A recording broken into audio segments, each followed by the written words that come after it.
Welcome to another episode of First Past the Post podcast. I'm delighted to say this evening I'm joined by my mate Liam. How are you, mate? I'm good, mate. How are you?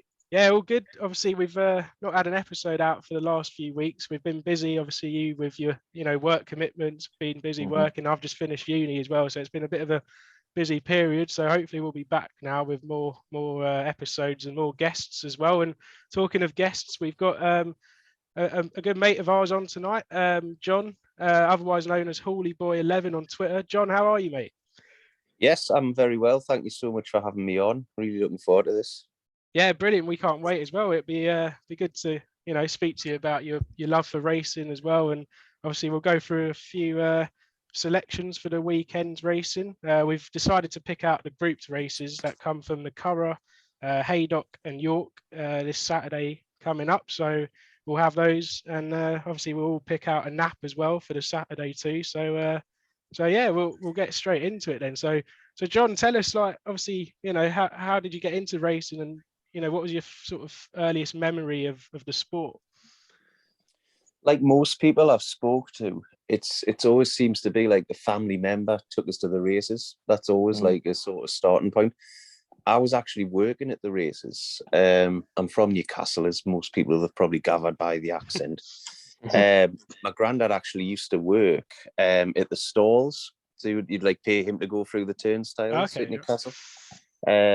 One summer I would have been probably 13, 14, and I was out like washing cars for like £1, £2, just saving up for the summer holidays and things. And my granddad managed to get me a job at the races selling programs.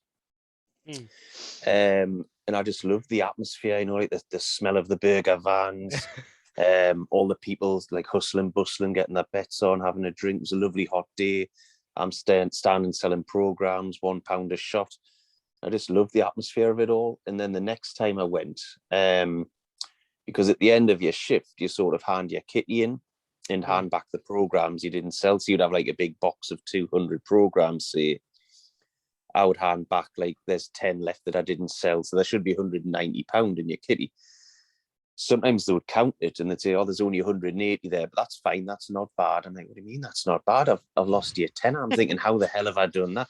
And then there was once, I think I was about £14 up. So I'm like, I must have been giving people the wrong change, but quite naughty the next time I went. I thought, hold on, they're not bothered if they're a few quid down or there might be a few quid up. So I would take £5 out of the kitty, which is really naughty. And obviously, we probably shouldn't talk about that. I don't want any young listening thinking that sounds fun. But what I would do is, because obviously no one's going to buy a program from sort of, say, 3 o'clock onwards. If the first race is 1 o'clock, for example, you buy it at the start of the meeting. So we weren't really selling any from that point. So we were just sort of free to wander around. The staff would just say, look, if you see any litter lying around, pick it up. If you see anyone drinking their own cans, they're not meant to bring them in to challenge them. I mean, I'm not going around taking drink off people. I'm 14 years old. I might get a punch in the nose, But I would sort of take the £5 into my pocket and I would go and have a little cheeky bet. Too young to put it on, but they just didn't seem to mind. I think, obviously, you weren't allowed to, but I think it's a lot different now with like all the laws and there's a lot more tension on it. But I've seen like young'uns put bets on, and the person taking the bet just give the dad like little nod of the head as if to say, but they just seemed fine with me doing it. And I think I found like a 3-1 winner once, and I had my £5 on it. So I went home with £20 more than my wages that I got paid for working that day, selling the program. So I just sort of fell in love with it that day, like the atmosphere and racing in general. I don't have many friends that are into racing either. That's why I sort of set up my Twitter account, which we'll no doubt get to shortly. But that was my sort of earliest memories of why I started to fall in love with the sport, just the general atmosphere of the day itself. Yeah, brilliant. Couldn't agree more. I think that's what really got us two into it as well, didn't it, Liam? Like, it's just the buzz, isn't it, when you first sort of go for the first sort of day out, and you can't really beat it, can you? So I remember we had like stag do's coming and everything. It wasn't a particularly massive meeting. I think it was on a bank holiday, and there was buses from Scotland coming and everything. And it's a lot busier than I thought it was going to be. But yeah, just everyone was just so happy and like having a beer in their hand, putting their bet on. And I just thought, I can't wait. I'm sort of 18, 19, and I'm come and experience it properly. So yeah, it was excellent. quality. So yeah, obviously you mentioned there, didn't you? You set up your Twitter account, which has gained quite a lot of followers, hasn't it, in recent months? It really has, yeah. I've been surprised how sort of quick it's grown. I only, like I say, set it up, to be honest, because I don't really have many friends that sort of like horse racing. Plus, on my sort of other Twitter account, I've got friends, family, people who sort of don't know you gamble, and you don't sort of try and advertise that. People worry about it and things. So I thought I'll just set up like a different. I've had quite a lot of people on like Ellen's tip-off group, which we might get to. That's obviously how we met, but a few of them were like saying, "Oh, what's your Twitter?" And I'll follow you on Twitter. I'm like, I don't really want all these racing goers following me on Twitter, because friends and family, who are all these people and why they're commenting on posts and betting slips and things. So I thought I'll keep that life totally separate. So I'll set up my own one. So I put like Shishkin as my profile picture. Yeah, That's been there ever since. That's my favorite horse. I just put I'm Hawley, enjoy racing, like a bet, that sort of thing. And it just sort of went from there. Just started following like friends on the tip off who I knew liked the bet, following certain trainers, jockeys, things like Paddy Power and things who tweet quite good banter. And one day I think I had about 97 followers, and I just put a message on saying, look, I'm trying to grow. I'm trying to make more friends in the industry. Can people follow back and hit retweet? And it just sort of went boom. And next thing I know, I had 1,000. And then we started doing those Twitter space chats, and it's sort of gone boom from there, because I've had really good feedback on those, and a lot of people have followed on the back of them. So I think I'm up to like nearly 5,000 now, which is mental to think where it started, because only about a year ago when I set it up. But yeah, it's been great fun meeting lots of new people on there and making new friends in the racing community. I know you mentioned there about the tip-off. Obviously, that's how we met you. How did you sort of get involved with the group, and just sort of explain how brilliant it is and what a good idea Ellen has on her hands? Yeah, it is absolutely brilliant. It was actually a friend told me about it. They'd noticed it on Twitter. And I just sort of contacted Ellen and said, I'd be interested in joining this. It was during COVID when it first started. So it was a bit of a godsend throughout, just having those competitions. £5 you pay, pick a horse in each race. Whoever gets the most right, or whoever wins the most off the virtual tenner per race wins a nice sum. But for me, it was more the banter in the group, like, oh, get in, mine's won, and I need mine to get placed here to come second and get a few quid back. And if Ryan's wins, it means he'll win. And just looking at what everyone else is picking, sometimes you'd look, and if 5 or 6 people have picked the same horse, you're like, ooh, why have they all picked that? It's 6-1. I might have a little nibble. Just good fun. But for me, it's again just more about meeting people and like building relationships with them and having good fun on there. It's always been good banter. I've been on there since day one. I've been an ever present in every competition Ellen's ran. I absolutely love them. It's been really good fun. I think there's like 100 and odd people on the group now, which is really good considering where it started from. I love seeing like selfies of people when they meet. I think there's been a few people that like, you might have someone support Coventry and they're playing Blackburn away, say, and they'll say, I'm going to Blackburn away at the weekend. And one of the lads will say, oh, I actually live in Blackburn. Do you want to meet for a pint? And they'll put a selfie on, and I love that. I just think it's great, people meeting up and building relationships through sport. Fantastic. Yeah, it's brilliant, really. It's just the way it grows as well, doesn't it? Like you say, like now I think just over 100 people in it, and I think that's the main aim, really. Get more people, meet more people, and hopefully just sort of grow the racing community, really. That's it. I know Ellen said a few times, like, if everyone invite one friend, we'll double overnight, but I try and keep my friends away, because I like to have 2 separate lives almost. Like my racing world and my normal world. Yeah. But I've got quite a few through the Twitter spaces. People have sort of messaged us on the back of them, because Ellen said a few words on one of them, and people were then really interested. And I think that the message Ellen saying, oh, I'd like to join, and got them involved. So I've done my share. I've got a few people in. But it's great when you introduce someone to it as well. And then the feedback saying, oh, thanks for this. Like a few months down the line, they're like saying, oh, I really enjoyed like coming aboard and can't remember life without it. It takes up a lot of your day, like all the messages going back and forward and tips being shared. A lot of people have to mute the group through the week, I think, because they're that busy at work and your phone's going ping, ping, ping. But when you mute it, you also miss a lot of tips, and sometimes they're winning tips and things. And there's been a few recently, isn't there? There's been a Oh, few. yeah. You got some good price winners, and even dogs, football. Yeah. People just spot things, or there's a good deal at this bookies. I'll send you the link, and everyone just sort of helps each other out. It's really good. Yeah, brilliant. Yeah, so yeah, that's the story about the tip-off, and I'm sure I think John, you've probably shared it on Twitter, haven't you, on your page, so people can sort of follow it, and sort of get into contact with Ellen herself, who runs the group. So anyone listening fancies it, get involved.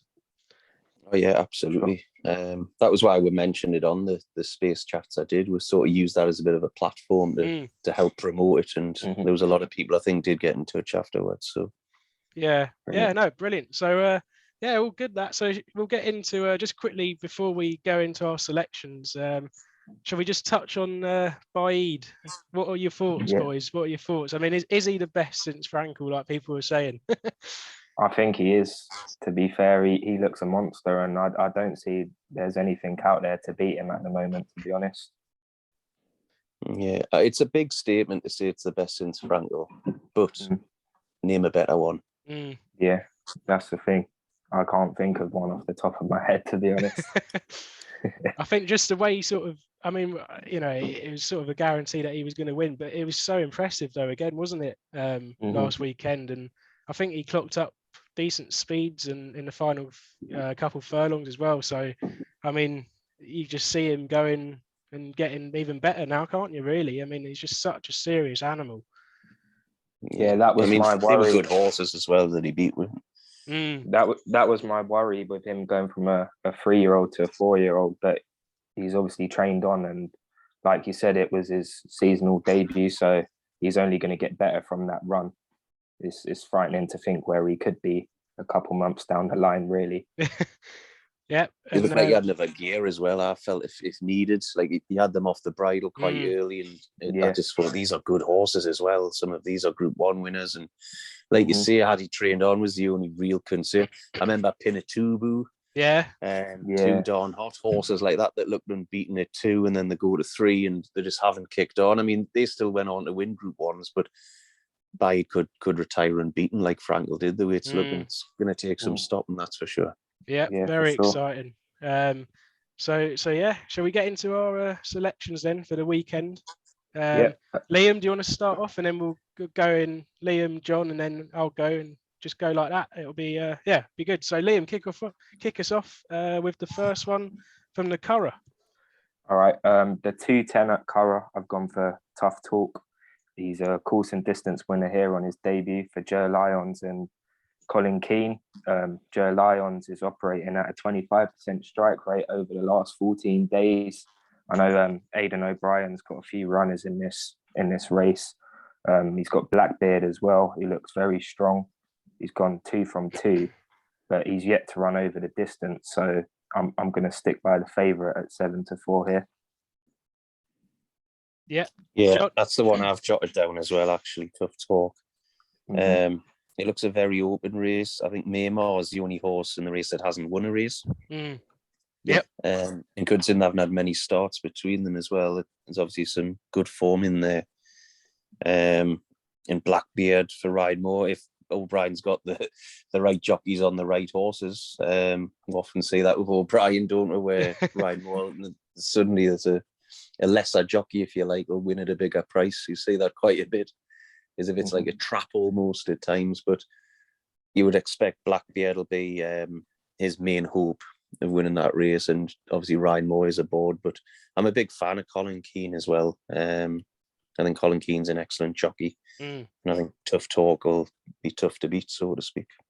Yeah, and you mentioned there Blackbeard. That's my pick for the race. I think obviously winning his first 2, can see it really becoming 3 out of 3. Ryan Moore on board, and only 5 runners. I think it'd be quite, it could be quite easy for him. And I just think, like you say, John, there, Ryan Moore, Aidan O'Brien, you can't really look past them, can you, when they're on a fancy horse? So yeah, Blackbeard for me. So the next one, which comes for the Curragh, 14:45. I've gone for A Case of You. He was winner in a Group 1 over in Maidan by a length and a quarter. He beat some nice horses there. Swayser being one of them. I know Swayser hasn't been at it lately, but still clearly a good horse. He's won at this course, and he's also proven over the distance. I think he'll take all the beating. 11-4. A Case of You. Yeah, I wouldn't argue with A Case of You. For Ronan Whelan, certainly got a strong chance. I'd like to give a mention to Glenn Shield as well for Holly Dial. Mm-hmm. It's interesting that Holly's going over at the Curragh as well. There's other meetings she could have went to. And I just wonder if this is one she's maybe penciled in and thought that could make the trip worthwhile. Mm-hmm. It is a good horse. It's won in the past well. It's due a win. But if I had to pin my hat on it, I would agree with A Case of You. Mm-hmm. Brilliant. Yeah, I've just got to mention, Zoom is saying that this meeting's going to end in 7 minutes, so we better just go through them a bit quicker if that's all right, John. So absolutely fine. Yeah, for me, I've gone for Power Under Me for Colin Keane.